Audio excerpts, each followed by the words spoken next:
Hi everyone! Ngayong araw, nakapag-isip-isip na naman ako mag-video.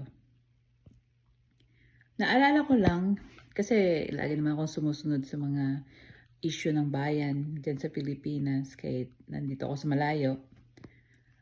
Naalala ko kung sino yung pinakaunang nagsalita nung nakita niya na may kalokohan sa 2025 na budget.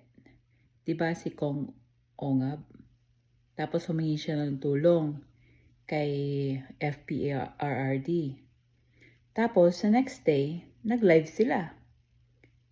At ito yung pinag-usapan nila at yun, nanawagan si FPRD at saka si Kong Ungab about sa mga insertions at saka mga pirma ng mga congressman at mga senador kahit maraming blank sa proposed budgets o sa budget.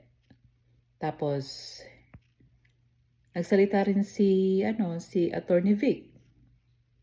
Isa sila sa mga naunang nagsalita against sa 2025 budgets. Tapos tinakbo nila to sa Supreme Court at saka anong ginawa ni BBM?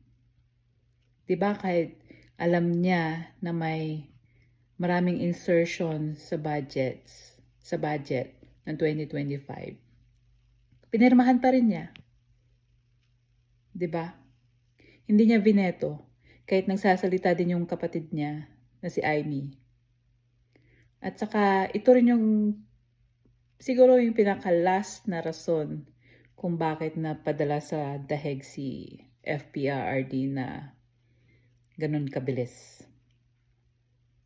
Mag-isip-isip tayo kung sino talaga ang nanguna at nagsalita.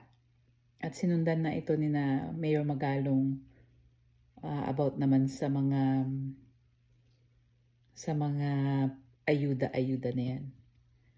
Saka marami na rin nagsasalita ngayon at salamat naman sa lahat. Pero wag po natin kalimutan, hindi inosente ang presidente.